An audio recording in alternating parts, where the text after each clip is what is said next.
sir Pramod বড়াৰ হাগ্ৰামবাড়িৰ সমষ্টিতে প্ৰাৰ্থী দিবনে বিজেপি আমি বৰ্তমানলৈকে আমাৰ নিদিয়াৰ সিদ্ধান্ত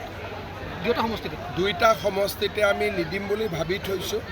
কিন্তু তেওঁলোকে ক'ত প্ৰতিদ্বন্দ্বিতা কৰে আমিতো নাজানো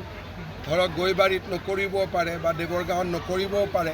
সেইকাৰণে আমাৰ সিদ্ধান্তটো তেওঁলোকে প্ৰাৰ্থী তালিকা দিয়াৰ পিছতহে আমি এটা স্পষ্ট সিদ্ধান্ত ল'ব পাৰিম কিন্তু প্ৰমোদ বড়ো আৰু হাগ্ৰামা মহিলাৰ বিৰুদ্ধে আমি প্ৰাৰ্থী নিদিয়াৰ সিদ্ধান্ত আমি লৈ থৈছোঁ যিহেতু স্যার কংগ্রেসে ইয়াত এন্ট্রি মারিছে BTR কিবা প্রত্যাহ্বান হব নেকি বিজেপি কংগ্রেস মই সকলোকে শুভেচ্ছা জনাম BTRত ইলেকশ্যন যিমানে মানুহে খেলে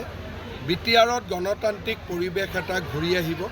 সেইকাৰণে মই সকলো ৰাজনৈতিক দলে BTRত ইলেকশ্যন খেলাটো বিচাৰিছোঁ যাতে BTRৰ মানুহেও অনুভৱ কৰে যে আমিও নলবাৰীৰ দৰে আমিও গুৱাহাটীৰ দৰে ইয়াত আমি বেলেগ নহয় সেই পৰিৱেশটো তেতিয়া আহিব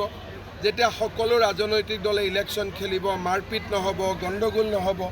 তেতিয়াহে মানুহৰ মাজত বিশ্বাস বাঢ়িব